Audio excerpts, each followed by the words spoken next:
السلام علیکم ناظرین، پروگرام علم و حکمت کے ساتھ زبیر احمد حاضر خدمت ہے۔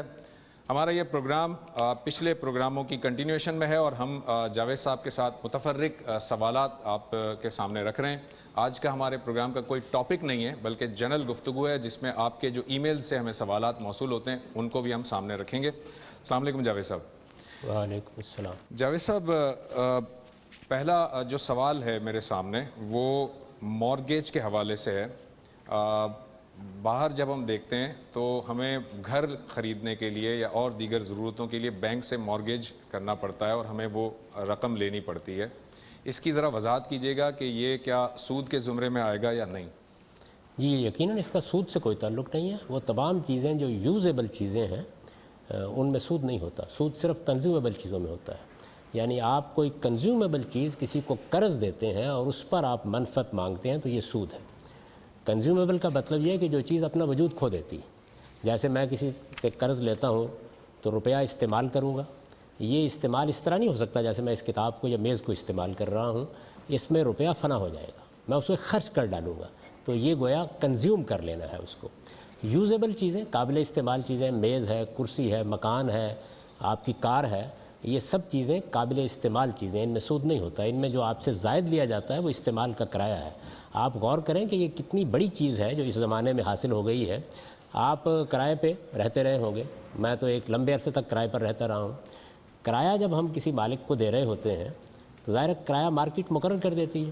ہو سکتا ہے کہ مکان کی قیمت 1 کروڑ ہو، 50 لاکھ ہو۔ اب اگر کوئی مالک آپ کو یہ پیشکش کرے کہ آپ کرایہ بھی دیتے جائیں اور اس کے ساتھ آج کی قیمت طے کر لیں اور اتنی قسط بھی دیتے جائیں، جب یہ رقم پوری ہو جائے گی تو مکان آپ کا ہو جائے گا، تو اس میں ظلم کا کیا سوال ہے؟ یہ تو بہت بڑا احسان ہے۔ کون کرنے کے لیے تیار ہے؟ بینک یہی کرتا ہے۔ تو اس وجہ سے اس میں کوئی چیز ممنوع نہیں ہے، یہ بالکل جائز ہے۔ اس پر جو لوگ اعتراض کرتے ہیں وہ ایک غلط اعتراض کرتے ہیں۔ اس کا سود سے کوئی تعلق نہیں ہے، سود کا تعلق کنزیومیبل چیزوں سے ہوتا ہے۔ ٹھیک، نیکسٹ کویشچن یہ جاوید صاحب کہ ایک صاحب نے سوال کیا ہے، انہوں نے ایک اسکالر کے بک کا حوالہ بھی دیا ہے۔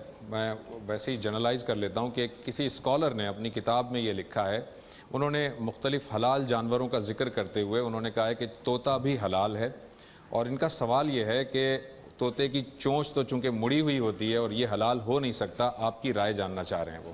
دیکھیے لوگوں کو بھی کن چیزوں سے دلچسپی ہوتی ہے، طوطے میں جان ہی کتنی ہے، کیوں اس کو کھانے کے در پہ ہو گئے ہیں آپ؟ تو میری گزارش یہ ہے اس معاملے میں کہ اسلام میں ایک اصول دیا گیا ہے۔ وہ اصول یہ ہے کہ پرندے ہوں یا دوسرے جانور ہوں، ان میں کوئی درندگی نہیں ہونی چاہیے۔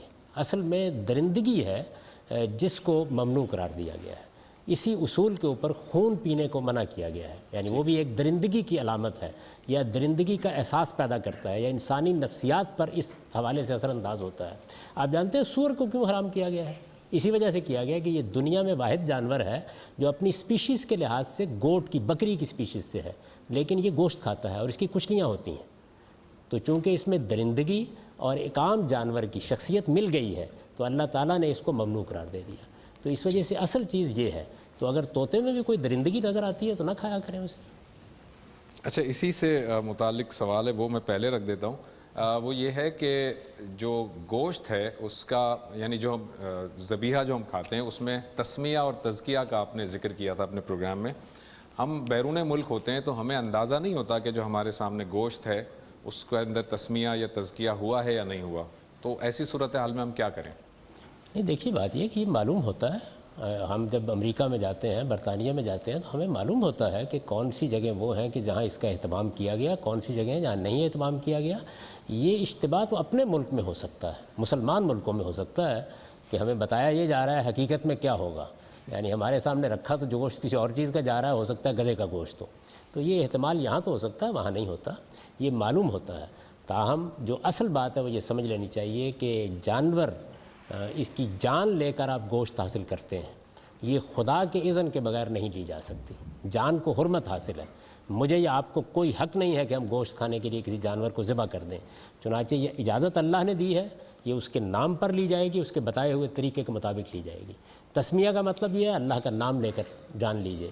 تزکیہ کا مطلب کیا ہے؟ اس کا خون نکلنا چاہیے، کیونکہ درندگی اور درندگی سے متعلق کوئی چیز بھی آپ استعمال نہیں کر سکتے۔ تو اس وجہ سے دونوں چیزیں ضروری ہیں، جہاں وہ ہوں گی وہاں گوشت حلال ہوگا، جہاں نہیں ہوں گی وہاں گوشت حلال نہیں ہوگا۔ جاوید صاحب ایک سوال یہ آیا ہے، ایک صاحب کہہ رہے ہیں کہ مجھے علم نہیں تھا اور میں نے جس خاتون سے شادی کی ان کی شادی کے ساتھ ساتھ میں نے اپنی سالی کی بیٹی سے بھی شادی کی، اور اب مجھے معلوم ہوا ہے کہ دونوں کو ایک ساتھ نکاح میں نہیں رکھ سکتا، تو اب میں اس کا کیا حل کیا ہوگا؟ انہیں فوری طور پر ایک کو طلاق دینا ہوگی، فیصلہ کر لیں، اس لیے کہ وہ خالہ بھانجی ہو جائیں گی نا، تو ان کو ایک نکاح میں اکٹھا نہیں کیا جا سکتا۔ اس کا کوئی کفارہ بھی ہوگا جاوید صاحب؟ نہیں، بس ٹھیک ہے، ان کو اس کا احساس ہو گیا، وہ اپنے آپ کو اس غلطی سے پاک کر لیں، اتنا ہی کافی ہے، اللہ تعالیٰ سے توبہ کریں۔ اگر انہوں نے نادانستہ کیا ہے تو اللہ معاف فرمائے گا، اگر دانستہ ایسا کیا ہے تو پھر ضرور توبہ کرنی چاہیے اور اللہ سے رجوع بھی کرنا چاہیے، انہوں نے غلط کام کیا۔ اچھا، یہ جو مہر ہے اس کی کوئی رقم یا اس کی کوئی متعین کوئی چیز فکس کی گئی ہے مہر نہیں، کی؟ اس کی کوئی رقم مقرر نہیں کی گئی، وہ آپ کے حالات پر چھوڑ دیا گیا ہے، جو آپ کی سماجی حیثیت ہے، جو آپ کے معاشی حالات ہیں، ہر آدمی کو اس کے لحاظ سے مہر مقرر کرنا چاہیے۔ مہر ہے کیا؟ اصل میں جس وقت آپ شادی کرتے ہیں اللہ کے بتائے ہوئے طریقے پر، تو یہ شادی محض کوئی محبت کے تعلق کو قانون کے دائرے میں لانا نہیں ہے، ایک ذمہ دارانہ اقدام ہے۔ اس کا مطلب یہ ہے کہ ایک مرد نے یہ ذمہ داری لے لی ہے کہ وہ اب عورت کے اخراجات پورے کرے گا، یعنی ہماری شریعت میں یہ ذمہ داری مرد پر ڈالی گئی ہے، عورت کمائے کھائے جو اس کا جی چاہے کرے، لیکن اس کی ذمہ داری نہیں ہے، گھر کے اخراجات پورے کرنا مرد کی ذمہ داری ہے، اسی بنیاد پر اسے گھر کا سربراہ بنایا گیا ہے۔ تو جب وہ ذمہ داری کے ساتھ اس معاہدے میں داخل ہو رہا ہے تو مہر کیا ہے؟ یہ ٹوکن ہے اس بات کا، یعنی یہ علامتی اظہار ہے کہ میں نے یہ ذمہ داری اٹھا لی ہے۔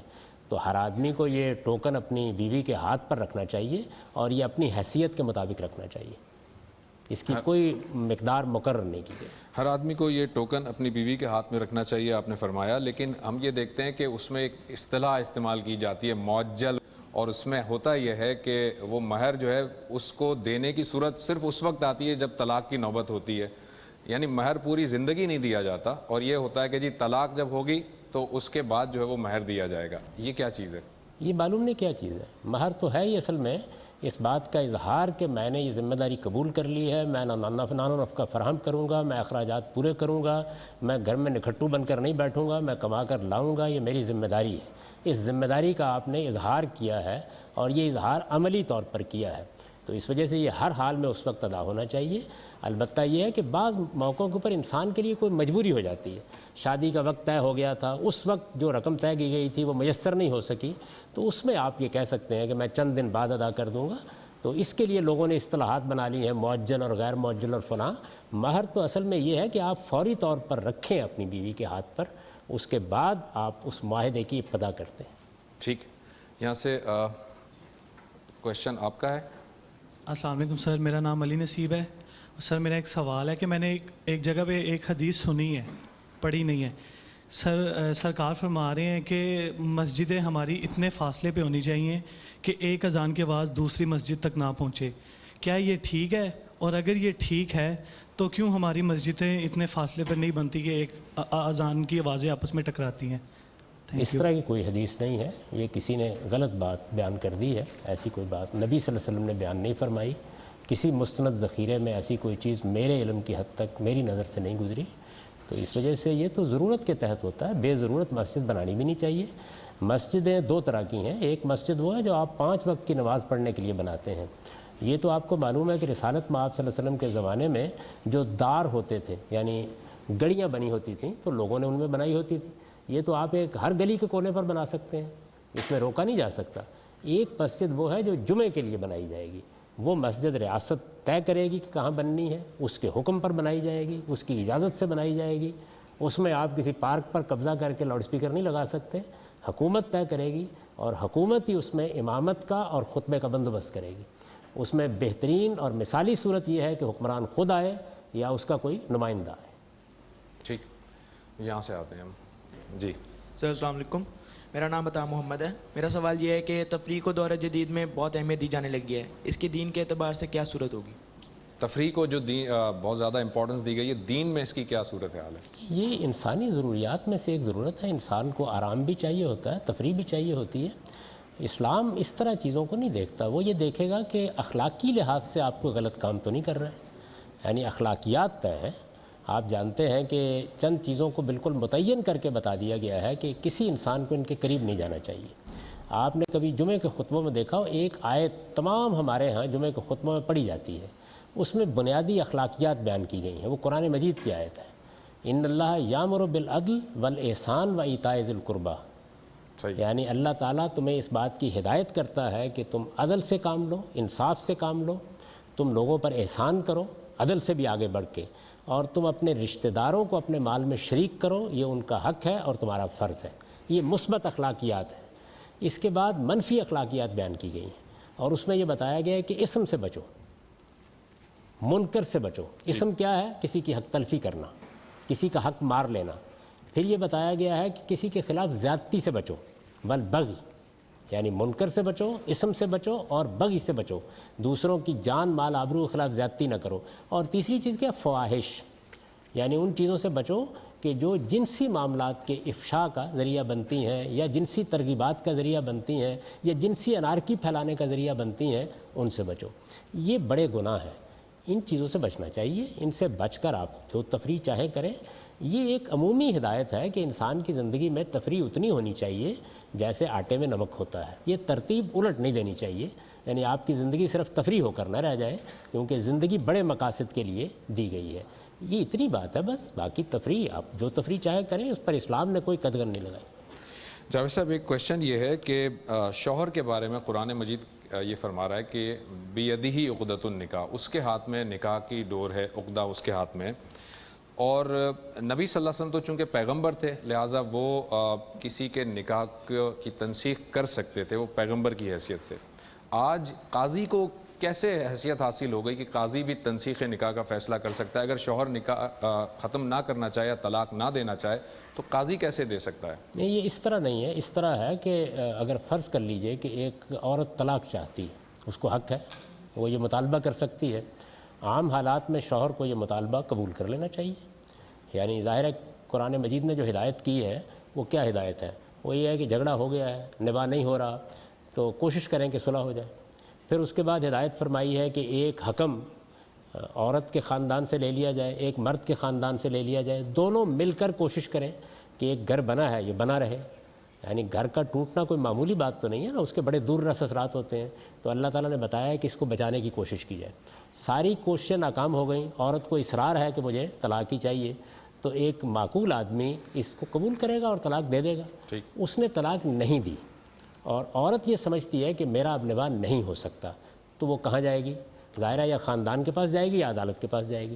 اگر وہ عدالت کے پاس چلی جاتی ہے، نوبت یہاں تک آنی نہیں چاہیے کسی اچھے مہذب معاشرے میں، لیکن اگر وہ چلی جاتی ہے تو قاضی بھی سب سے پہلے شوہری کو یہ کہے گا کہ یہ جو طلاق کا مطالبہ کر رہی ہے ان کا مطالبہ بالکل جائز ہے، آپ طلاق دیں اور ختم کریں اس معاملے کو۔ وہ نہیں مانتا تو حکومت کا فرض ہے، اس کی ذمہ داری ہے کہ وہ عدل کرے، چنانچہ اس عورت کو نجات دلانے کے لیے قاضی پھر تنسیخ نکاح کا فیصلہ کرے گا۔ اسی کو ہمارے حکمراں، ہمارے فقہا بھی کہتے ہیں، اور یہ بالکل ٹھیک ہے، اس پہ کوئی اعتراض نہیں کیا جا سکتا۔ جی السلام علیکم، میرا نام عبید الرحمن ہے۔ سر، ہمارے معاشرے میں تقریباً ہر شخص اپنی مرضی کرتا ہے، تو میرا سوال یہ ہے کہ اسلامی ریاست یا معاشرے میں کیا اسلام نے حدود مقرر کی ہیں یا اس کا کیا تصور دیا ہے، اس کے بارے میں کچھ بتائیے۔ کس چیز کی حدود اور کس چیز کی مرضی؟ شخصی آزادی کے بارے میں۔ شخصی آزادی کے بارے میں، اچھا ٹھیک ہے۔ آزادی خدا کا دیا ہوا حق ہے۔ حکومت کا کام لوگوں کی آزادیوں میں مداخلت کرنا نہیں ہے۔ حکومت کی ذمہ داری صرف دو ہے، ایک یہ کہ وہ کسی کی حق تلفی نہ ہونے دے، دوسرے یہ کہ کسی کی جان مال آبرو کے خلاف زیادتی نہ ہونے دے۔ تمام قانون کی بنیاد یہی ہے۔ اسلام میں کسی حکومت کو یہ حق نہیں دیا گیا کہ ہمارے ذاتی معاملات میں مداخلت کرے، وہ ہمیں بتائے کہ ہم نے سالگرہ منانی ہے یا نہیں منانی، ہم نے کس طرح کا لباس پہننا ہے، ہم نے کیسے باہر نکلنا ہے، ہم نے کس طرح گفتگو کرنی ہے۔ یہ حکومت کی جورسڈکشن ہی نہیں ہے۔ ہر انسان آزادی رکھتا ہے، وہ فیصلہ کرے گا۔ حکومت کو بھی اگر اس میں کوئی بات کہنی ہے تو وہ تبلیغ اور تلقین کے انداز میں کہے گی، ایجوکیشن کے طریقے پر کہے گی۔ اس کے لیے میں نے ابھی آپ کو یہ بتایا کہ جمعے کا ممبر خاص کیا گیا ہے۔ حکمران وہاں آ کے لوگوں کو جو نصیحت کرنا چاہتے ہیں کریں، اگر کوئی غلطی دیکھتے ہیں تو اس پر تنبیہ کریں، لیکن وہ ان کے شخصی معاملات میں مداخلت اس وقت کریں گے جب کسی کی حق تلفی کا اندیشہ ہو، جب کسی کی جان مال آبرو کے خلاف زیادتی کا اندیشہ ہو۔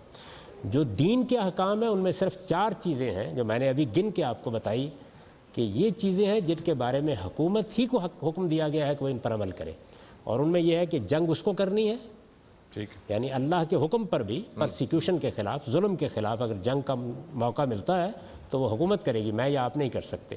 زکوٰۃ اس کو لینی ہے اور میرا فرض ہے کہ میں زکوٰۃ اس کے سپرد کر دوں. جمعے کا اہتمام، عیدین کا اہتمام اس کو کرنا ہے، میری ذمہ داری ہے کہ میں جا کر جمعہ پڑھوں، عید کی نماز میں شریک ہوں. اور یہی معاملہ ان سزاؤں کا ہے جو اسلام میں مقرر کر دی گئی ہیں. وہ سزائیں آپ جانتے ہیں 5 جرائم میں ہیں اور ان کا ذکر خود قرآن مجید نے کر دیا ہے. یعنی بدکاری کا ارتکاب ہوا ہے، چوری کا ارتکاب ہوا ہے، فساد برپا کر دیا گیا، لوگوں کی جان مال آبرو کے لیے خطرہ بن کے کوئی ڈاکو اور چور اور دہشت گرد اٹھ کھڑے ہوئے ہیں، اس کے لیے کچھ سزائیں مقرر کی گئی ہیں. قذف کی سزا مقرر کی گئی، کسی پر تہمت لگا دی، کسی شریف عورت، کسی شریف مرد کے اوپر آپ نے بدکاری کی تہمت لگا دی ہے، اس کی سزا اللہ تعالیٰ نے مقرر کر دی ہے. اسی طریقے سے کسی کو قتل کر دیا ہے یا کسی کو کوئی نقصان پہنچایا ہے، جیسے اس کا کوئی عضو کاٹ دیا ہے، کوئی زخم اس کو لگا دیا ہے، اس کے لیے ایک قانون دیا گیا ہے. یہ حکومت کی جورسڈکشن ہے. 4 چیزیں، ان کے علاوہ کسی شخص کے شخصی معاملات میں حکومت کو مداخلت کا ہرگز کوئی حق نہیں ہے. نہ وہ لوگوں کے لباس طے کرنے کا حق رکھتی ہے، نہ وہ لوگوں کے رہن سہن میں مداخلت کا حق رکھتی ہے. یہ حق اس کو نہ خدا نے دیا ہے نہ خدا کے پیغمبر نے دیا ہے. اور کوئی کویشچن ہے؟ السلام علیکم سر، ابرار حسین ہاشمی نام ہے میرا.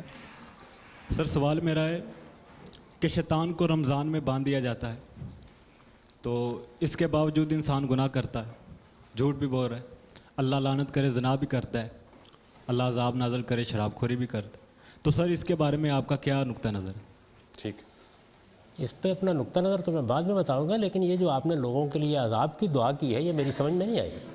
اس لیے کہ یہ فیصلہ کرنا میرا یا آپ کا کام نہیں ہے، یہ اللہ تعالیٰ قیامت میں فیصلہ کرے گا. ہمیں تو لوگوں کے لیے رحمت کی دعا کرنی چاہیے اور ہمیشہ یہی دعا کرنی چاہیے کہ اللہ ان کی غلطی کو معاف فرمائے. ہمارا کام لوگوں کے لیے جنت اور جہنم کے فیصلے کرنا نہیں ہے، اس سے ہمیشہ اجتناب کرنا چاہیے. دیکھیے بات یہ ہے کہ شیطان کو تو ضرور باندھ دیا جاتا ہے، انسان کو نہیں باندھا جاتا. اصل میں ہم جو گناہ کرتے ہیں تو گناہ ہمارے باطن سے پھوٹتا ہے، پہلے ہم اس کا ارادہ کرتے ہیں. جب ہم گناہ کا ارادہ کر لیتے ہیں اور پھر اس پر چند قدم آگے چلتے ہیں تب اللہ شیطان کو، شیطان کیا مطلب، یعنی جنات کو بھی یہ حق دیتا ہے کہ وہ آ کے گمراہ کریں انسان کو. اچھا یہ بھی کوئی بے انصافی نہیں کی گئی. جب ہم نیکی کا ارادہ کرتے ہیں، خیر کا ارادہ کرتے ہیں، ارادہ ہم اپنے باطن میں کرتے ہیں، ارادے پر عمل کرنے کے لیے نکل کھڑے ہوتے ہیں، اس کے بعد فرشتے ہماری تائید میں آ جاتے ہیں، یعنی دونوں جانب معاملہ ہوتا ہے. تو اس وجہ سے شیطان تو ہمارے ارادے کے بعد آتا ہے. تو رمضان میں شیطان باندھ دیا جاتا ہے، ہمارا ارادہ نہیں باندھا جاتا. تو اس وجہ سے گناہ ہوتے ہیں، لیکن مجموعی فضا آپ خود محسوس کرتے ہیں کہ وہ نیکی کی بن جاتی ہے، خیر کی بن جاتی ہے. تو گویا جو اگلا سٹیپ ہے اس میں اللہ رعایت دیتے ہیں، پہلے مرحلے پر کوئی پابندی نہیں لگاتے. انسان موجود ہوتا ہے، شیطان باندھ دیا جاتا ہے، انسان کھلا ہوتا ہے اور وہ سب کچھ کرتا ہے جو اس کو کرنا ہے. جی اور کوئی کویشچن؟ مائک کہاں ہے؟ السلام علیکم سر، میرا نام نجف الحسن ہے. سر میں آپ سے ایک سوال پوچھنا چاہتا ہوں کہ مسجد کی تعمیر آپ صلی اللہ علیہ وسلم کے دور سے ہے، تو یہ امام بارگاہ کا کنسیپٹ آپ کلیئر کر سکتے ہیں کہ یہ کس دور سے ہے؟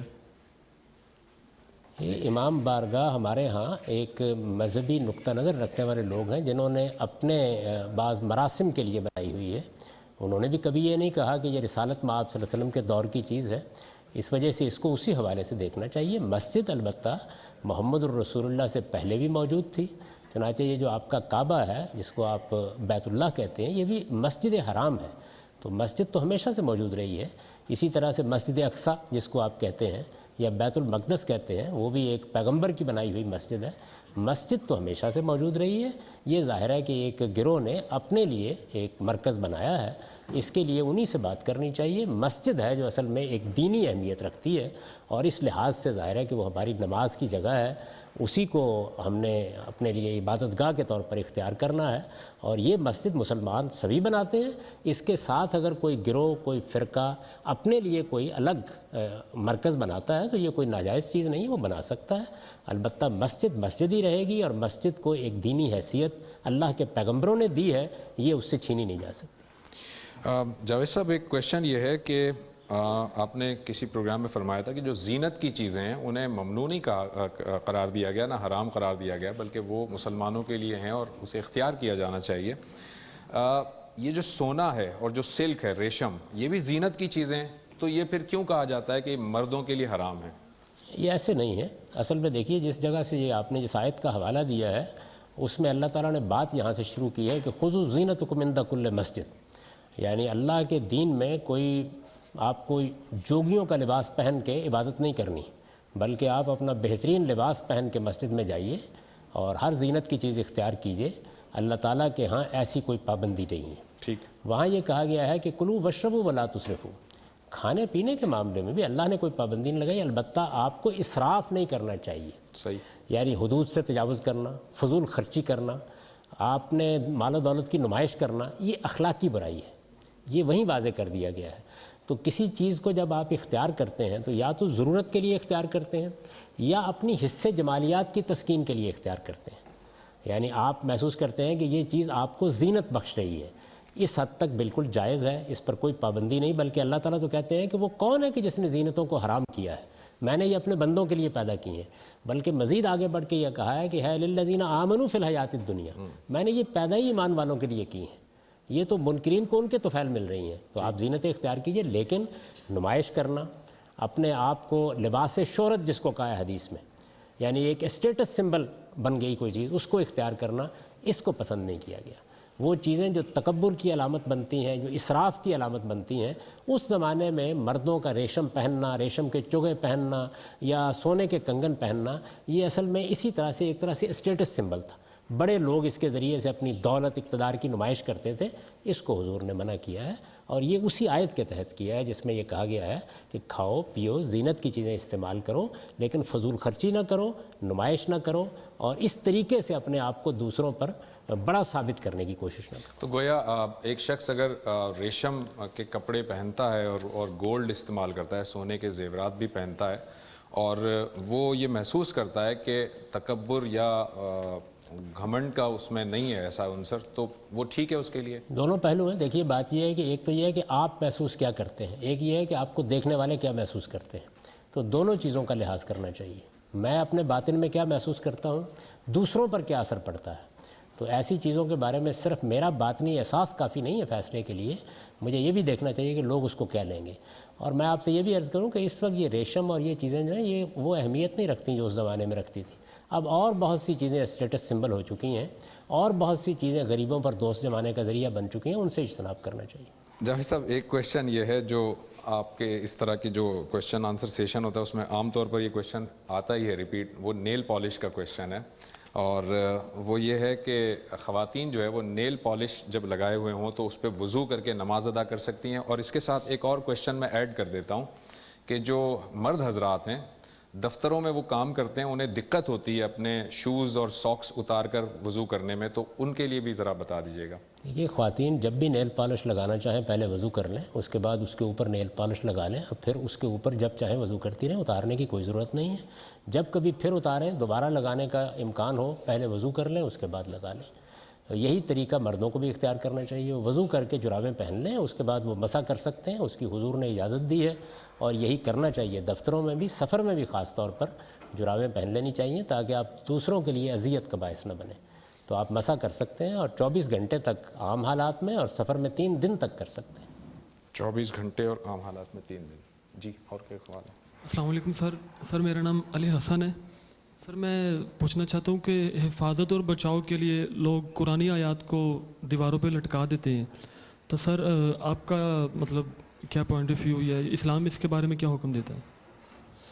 اس کو اسلام میں موضوع نہیں بنایا گیا، اللہ تعالیٰ کی کتاب ہماری ہدایت کے لیے نازل ہوئی ہے، اللہ تعالیٰ نے یہ بتا دیا ہے کہ یہ کتاب میں نے کیسے نازل کی ہے، اس کو خود قرآن مجید کئی مقامات پر بیان کرتا ہے۔ ایک جگہ یہ بتایا ہے کہ کتاب انزلناہ مبارک لیدبروا آیاتہ ولیذکر اولو الالباب، یہ بابرکت کتاب اس لیے نازل کی گئی ہے کہ لوگ اس کی آیتوں پر غور کریں اور عقل والے اس سے نصیحت حاصل کریں۔ یہ قرآن کا اصل مقصد ہے، اس مقصد کو سامنے رکھ کے قرآن کو پڑھنا چاہیے، قرآن کی طرف جانا چاہیے۔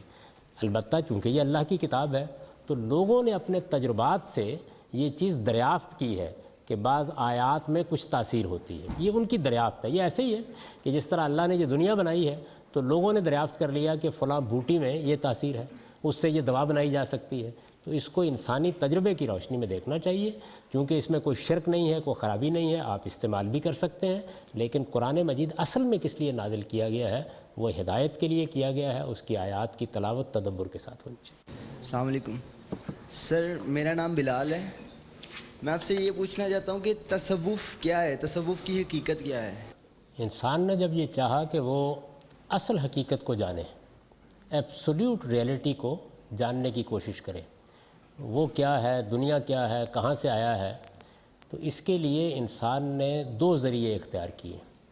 ایک ذریعہ یہ اختیار کیا کہ وہ اپنی عقل سے یہ سمجھے گا کہ یہ کائنات کیا حقیقت رکھتی ہے۔ اس سے جو علم وجود میں آیا اس کو فلسفہ کہا جاتا ہے۔ آپ جانتے ہیں کہ اس کے بہت بڑے بڑے لوگ یونان میں پیدا ہوئے، اس کے بعد مغرب میں بھی بڑے لوگ اس کے پیدا ہوئے، یہ ارسطو، یہ سقراط، یہ افلاطون، یہ دیکارت، یہ ہیگل، یہ نیتشے، یہ اسی اصول پر کائنات پہ غور کرتے رہے کہ خدا نے ہم کو ایک عقل دی ہے، ہم اس سے حقائق کا ادراک کریں گے اور اس کے نتائج نکالیں گے۔ کچھ دوسرے لوگوں نے یہ کیا کہ حقیقت تک پہنچنے کے لیے ہمیں اپنے باطن میں جھانکنا چاہیے۔ اب جب باطن میں آپ جھانکتے ہیں تو ظاہر ہے کہ آپ کے رستے میں آپ کا جسم اور آپ کا وجود حائل ہے، تو انہوں نے آہستہ آہستہ باطن کے کشف کے لیے، باطن کی حقیقت کو جاننے کے لیے کچھ مشقیں، کچھ ریاستیں ایجاد کیں۔ اس کا سب سے بڑا آدمی گوتم بدھ ہے۔ آپ جانتے ہیں کہ وہ گیا کے جنگل میں جا کے بیٹھ گیا اور پھر اس کو نروان ملا، یعنی اس کے باطن سے ایک روشنی ملی۔ اس سے جو چیز وجود میں آئی اس کو صوفیانہ مذاہب کہا جاتا ہے، یعنی مسٹسزم۔ تو سب سے بڑا آدمی اس کا گوتم بدھ تھا۔ جس وقت اللہ کا دین پیغمبروں کے ذریعے سے دیا گیا اور وہ انسانوں تک پہنچا تو یہ دونوں چیزیں دنیا میں موجود تھیں۔ ان دونوں چیزوں کا اس کے ساتھ ربط پیدا کرنے کی کوشش کی گئی، فلسفے کا ربط پیدا کرنے کی کوشش کی گئی، تو اس سے ایک علم وجود میں آیا جس کو علم کلام کہا جاتا ہے، اور اس علم کے ماہرین کو متکلمین کہتے ہیں۔ اسی طرح صوفیانہ مذاہب کو پیوند لگانے کے لیے کوشش کی گئی، اس سے جو علم وجود میں آیا اس کو تصوف کہا جاتا ہے۔ تو یہ جواب ہے۔ جی آپ کا کویشچن ہے۔ السلام علیکم سر، میرا نام اسکا طارق ہے۔ کویشچن یہ ہے میرا کہ مردوں اور عورتوں کی نماز میں فرق ہے، اور اگر فرق ہے تو کیا فرق ہے؟ حضور پاک صلی اللہ علیہ وسلم کی حدیث بھی ہے کہ نماز پڑھو جیسے مجھے نماز پڑھتے ہوئے تم دیکھو، تو اس حساب سے تو اگر عورتیں بھی انہیں فالو کریں تو کوئی فرق نہ ہوا نماز میں، آپ کا نظریہ کیا ہے؟ مردوں اور عورتوں کی نماز میں کوئی فرق نہیں ہے، یہ بالکل ایک غلط بات ہے، اس کی کوئی بنیاد نہیں ہے، یہ بیس لیس ہے بالکل۔ مرد بھی ویسے ہی نماز پڑھیں گے جیسے عورتیں نماز پڑھتی ہیں، عورتیں بھی ویسے ہی نماز پڑھیں گی جیسے مرد نماز پڑھتے ہیں۔ تو یہ بات لوگوں نے کہی ہے، یہ بات کہیں قرآن میں نہیں ہے، کسی حدیث میں نہیں ہے، کوئی فرق نہیں کیا گیا۔ رسالت مآب صلی اللہ علیہ وسلم نے جس طرح نماز پڑھی وہ وہی طریقہ تھا جس پر انبیاء نماز پڑھتے رہے ہیں، تمام پیغمبر نماز پڑھتے رہے ہیں۔ حضرت مسیح بھی ایسے ہی نماز پڑھتے تھے، حضرت موسیٰ بھی ایسے ہی نماز پڑھتے تھے، حضرت ابراہیم بھی ایسے ہی نماز پڑھتے تھے، محمد رسول اللہ نے بھی اسی طرح نماز پڑھی ہے، اور ہم سب مرد و عورت انہی کے طریقے پر نماز پڑھتے ہیں۔ آپ کا کوئی کویشچن ہے؟ السلام علیکم سر، میرا نام فہیم بٹ ہے۔ میرا سوال سر یہ ہے کہ آج کے دور میں ہمارے زوال اور اخلاقی پستی کی وجہ دین سے دوری بتائی جاتی ہے۔ سوال یہ ہے کہ دنیا کے تمام بے دین معاشرے ہم سے زیادہ با اخلاق اور مہذب ہیں، اس کی وجہ کیا ہے؟ یہ کوئی آدمی اچھی اقدار سے کب دور ہوتا ہے؟ اخلاقی پستی اس وقت آتی ہے جب انسان کے اندر جو اقدار یا ویلیوز کا شعور دیا گیا ہے وہ پست ہو جاتا ہے۔ یہ ہمیشہ اس وقت ہوتا ہے جب کہ آپ کی سوسائٹی، آپ کا معاشرہ، آپ کا گھر، آپ کا خاندان، آپ کی تعلیم گاہیں تربیت میں کمی کرتی ہیں۔ یعنی مذہب کے پاس کوئی ایسی چیز نہیں ہے کہ جیسے ہی آپ اسے اختیار کریں گے تو آپ کے اخلاق اچھے ہو جائیں گے۔ مذہب تو ایک نسخہ ہے، یعنی اللہ تعالیٰ یہ بتا دیں گے کہ اعلیٰ اخلاق کیا ہیں، یہ بتا دیں گے کہ آپ کو صحیح رویے کیا اختیار کرنے چاہیے۔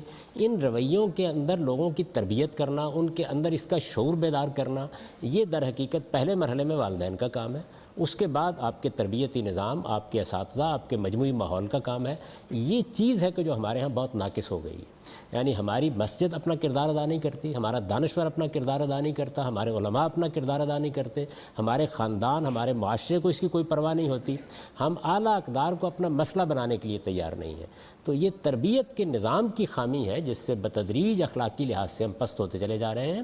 جن معاشروں کی آپ بات کرتے ہیں ان میں اجتماعی اخلاقیات کی تربیت کی جاتی ہے۔ یعنی ایک بچہ جب اسکول میں جاتا ہے تو اس سے پہلے ہی وہ اپنے معاشرے کی اقدار سے واقف ہو چکا ہوتا ہے۔ اسے بتایا جاتا ہے کہ تم نے سڑک کیسے پار کرنی ہے، اسے بتایا جاتا ہے تم نے قطار کیسے باندھنی ہے، اسے بتایا جاتا ہے تم نے دوسروں کے ساتھ بات کیسے کرنی ہے، اسے بتایا جاتا ہے کہ دوسرے انسانوں کے جذبات کا خیال رکھ کے کیسے تم نے اپنی زندگی بسر کرنی ہے۔ تو آپ جب یہ چیزیں بتائیں گے نہیں اپنے بچوں کو اور ان کی تربیت نہیں کریں گے تو پھر اخلاقی لحاظ سے پستی میں گرتے چلے جائیں گے. تو فکر اس کی کرنی چاہیے کہ ہمارے تربیتی نظام کو درست کیا جائے. مذہب تو صرف رہنمائی فراہم کرے گا. اس وقت آپ جن دنیا کی قوموں کو دیکھ رہے ہیں ان کی بھی سیدنا مسیح علیہ السلام کی اخلاقیات نے ہزاروں سال تک تربیت کی ہے اور وہ ان کے خمیر کے اندر جا چکی ہے. اسی کو بنیاد بنا کر انسانی حقوق کا تصور پیدا ہوا ہے اور اسی کی بنیاد کے اوپر بڑے ادارے وجود میں آئے ہیں. تو وہ قومیں در حقیقت اس بات کے بارے میں متفکر رہتی ہیں کہ ان کی آئندہ نسلوں کو کن اقدار کو اپنانا ہے, کن اخلاقیات کو اپنانا ہے. چنانچہ جن معاملات میں ان کے ہاں غلطی ہوتی ہے اس کے بھی برے اثرات سامنے آ جاتے ہیں. تو اصل چیز یہ ہے کہ ہم اپنے تربیتی نظام کو کتنا بہتر کرتے ہیں, اس پر اصل میں فیصلے کا انحصار ہوگا. جاوید صاحب ایک کویشچن یہ ہے کہ یہ اللہ تعالیٰ کے یہ جو کہا جاتا ہے کہ اللہ تعالیٰ کے 99 صفاتی نام ہیں, تو ان 99 صفاتی نام میں رب کا نام شامل کیوں نہیں ہے؟ حالانکہ سورہ فاتحہ جب ابتدا ہوتی ہے تو وہ رب العالمین اس میں کہا گیا ہے. قرآن مجید میں اللہ تعالیٰ کے بہت سے صفاتی نام آئے ہیں. بعض حدیثوں سے بھی لوگوں نے بعض صفاتی نام مرتب کیے ہیں. یہ اصل میں لوگوں کی ایک کاوش ہے. ایسا نہیں ہے کہ یہ چیز خود قرآن مجید نے متعین کی ہو کہ یہ 99 نام ہے یا رسالت میں آپ صلی اللہ علیہ وسلم نے متعین کی ہو. اس میں جو روایات بھی عام طور پر بیان کی جاتی ہیں وہ کوئی بہت مستند روایات نہیں ہیں. تو یہ ایک انسانی کاوش ہے کہ اللہ تعالیٰ کے نام, اسی طرح رسالت میں آپ صلی اللہ علیہ وسلم کے بھی لوگوں نے 99 نام مرتب کرنے کی کوشش کی ہے. آپ کو اس سے اتفاق بھی ہو سکتا ہے, اختلاف بھی ہو سکتا ہے. جنہوں نے مرتب کیا ان سے پوچھیے.